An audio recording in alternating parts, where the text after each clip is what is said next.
Alors on poursuit avec le Chumash. Alors jeudi 29 Eshvan Toldot, suite chapitre 26. Il en prépara un festin, ils mangèrent et burent. Le lendemain, de bon matin, ils se prêtèrent serment l'un à l'autre. Israël le reconduisit et ils le quittèrent amicalement. Or, ce même jour, les serviteurs d'Israël virent lui donner des nouvelles du puits qu'ils avaient creusé. Ils lui dirent « Nous avons trouvé de l'eau ».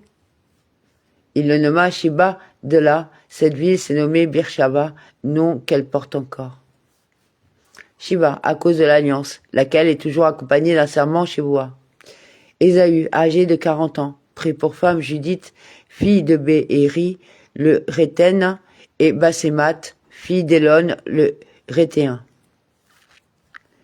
Âgé de 40 ans, Ésaü est comparé à un porc, ainsi qu'il est écrit, que le porc de la forêt la mutile. Télim 94. Cet animal, lorsqu'il est couché, étend ses pattes pour montrer ses sabots, comme pour dire, voyez, je suis pur, puisque j'ai le sabot fendu.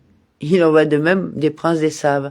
Ils volent et pillent, tout en se donnant des airs de gens honnêtes. Pendant toutes ces 40 années, Esav enlevait des femmes à leur mari et leur faisait violence. Et lorsqu'il eut atteint cet âge, il dit, mon père a pris femme à l'âge de 40 ans. Je vais faire de même. Bereshit Rabba 65.1.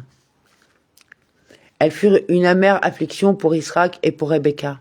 Une amertume d'esprit. Le mot morat a le sens de rébellion, comme dans vous avez été rebelles.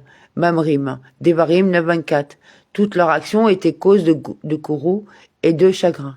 Pour Israël et pour Rivka, parce qu'elle pratiquait l'idolâtrie. Bereshit Rabba 65.4. Chapitre 27. Il arriva, comme Israël était devenu vieux, que sa vue s'obscurcit. Un jour, il appela Ésaü, son fils aîné, et lui dit « Mon fils !» Il répondit « Me voici !» Ses yeux étaient affaiblis par la fumée des offrandes idolâtres de ses femmes. Midrash Tahoma 8. Autre explication, au moment où il avait été lié sur l'autel où son père était sur le point de l'immoler. Au même instant, les cieux s'étaient ouverts et les anges servants avaient vu cela et avaient pleuré. Leurs larmes avaient coulé et ils étaient tombés dans ses yeux. Voilà pourquoi ses yeux s'étaient affaiblis. Bereshit Rabba 65.6. Autre explication, afin que ce soit Jacob qui reçoit les bénédictions. Bereshit Rabba 65.8. Israël reprit. Vois, je suis devenu vieux. Je ne connais point l'heure de ma mort. Je ne connais pas le jour de ma mort. Rabbi Yehoshua ben Korah a enseigné, dit. Quand un homme approche de l'âge où sont morts ses parents, il doit se faire du souci, 5 ans avant et 5 ans après, Bereshit Rabba 65.12. Israël, qui était âgé de 123 ans, s'est dit, si c'est l'âge de ma mère, qui est morte à 127 ans, que je dois atteindre, j'ai 5 ans de moins que celui qu'elle avait à la fin de sa vie. C'est pourquoi je ne connais pas le jour de ma mort, peut-être aurait-elle lieu à l'âge qu'avait ma mère, peut-être à celui qu'avait mon père. Et maintenant, je te prie, prends tes armes, ton carquois et ton arc, va au champ et prends du gibier pour moi. Je te prie, prends. Le verbe ça, prend, signifie aiguiser. Comme dans la Mishnah, Betsa, 28a. On n'aiguise pas les couteaux sur une meule, mais on les passe. Massa, l'un sur l'autre. Israël a dit à Ésaü, aiguise ton couteau et égorge bien la bête, afin de ne pas me faire manger une viande défendue. Bereshit Rabba 65.13. Ton carquois, ton épée appelée Téli Eka, parce qu'on a l'habitude de la laisser pendre talot sur le côté. Et chasse pour moi des bêtes n'appartenant à personne et non pas volées. Fais-moi un ragoût comme je l'aime, serre-le-moi et j'en mange, afin que mon cœur te bénisse avant ma mort. Or, Rebecca entendit que Israël disait à Ésaü son fils, Ésaü alla au champ pour chasser du gibier et le rapporter.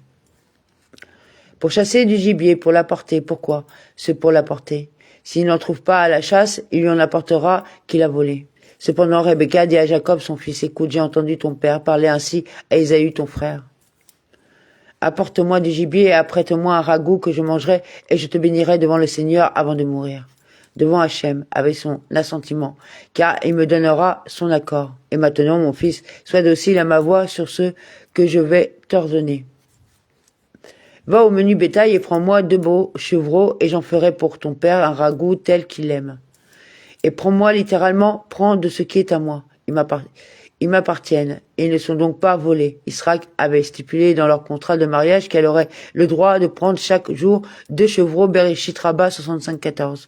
2 chevreaux. Le repas d'Israël consistait-il en 2 chevreaux? En réalité, l'un était destiné au sacrifice pascal et l'autre devait servir au repas piqué de Rabbi Eliezer 32. Comme il aime, le goût du chevreau ressemble à celui du cerf. Tu le présenteras à ton père et il mangera de sorte qu'il te bénira avant de mourir. Jacob dit à Rebecca sa mère, mais Ésaü, mon frère, est un homme velu et moi je ne le suis pas. Un homme velu, couvert de poils. Si par hasard mon père me tâte, je serai à ses yeux comme un trompeur, et au lieu de bénédiction, c'est une malédiction que j'aurai attirée sur moi. Me tâtera-t-il? Yemu Shini. Comme dans, et tu iras tâtonnant, Memachesh, en plein sud. Devarim 28-29. Sa mère lui répondit, je prends sur moi ta malédiction, mon fils. Obéis seulement à ma voix et va me chercher ce que je t'ai dit. Il alla le chercher et l'apporta à sa mère. Celle-ci en fit un mets selon le goût de son père. Puis Rebecca prit les plus beaux vêtements d'Ésaü, son fils aîné, lequel était sous sa main, dans la maison, et elle en revêtit Jacob, son plus jeune fils.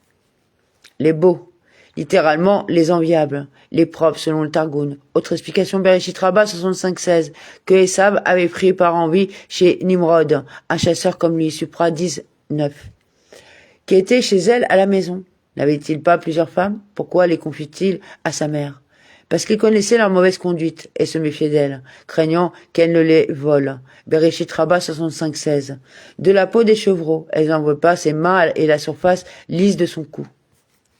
Elle posa le mets avec le pain qu'elles avaient apprêté dans la main de Jacob son fils. Celui-ci entra chez son père disant « Mon père » et répondit « Me voici. Qui es-tu, mon fils ?» Jacob dit à son père, « Je suis Ésaü, ton premier-né. J'ai fait ainsi que tu m'as dit. Viens donc, assis-toi et mange de ma chasse afin que ton cœur me bénisse. C'est moi, Ésav, ton premier-né. C'est moi qui t'apporte et Ésav est ton premier-né. J'ai fait beaucoup de choses ainsi que tu m'as dit. Assieds-toi, dans le sens s'asseoir à table. C'est pourquoi le Targum traduit par Istéar. Mets-toi autour de la table. » Israël dit à son fils, « Qu'est-ce ceci?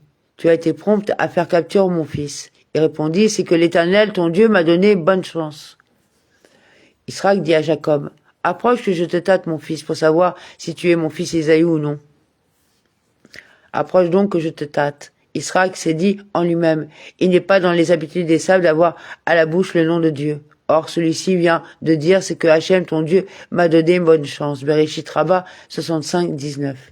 Jacob s'approcha d'Israël, son père qui le tâta, et dit, cette voix, c'est la voix de Jacob, mais ses mains sont les mains d'Ésaü. C'est la voix de Jacob qui s'exprime en suppliant, lève-toi, je te prie. Verset 19, alors qu'Ésav parle durement, que mon père se lève.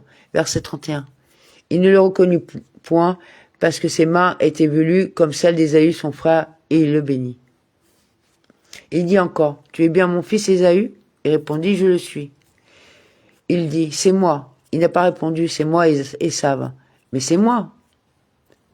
Il reprit, donne que je mange de la chasse de mon fils, afin que mon cœur te bénisse. Il le servit, et il mangea, lui présenta du vin, et il but.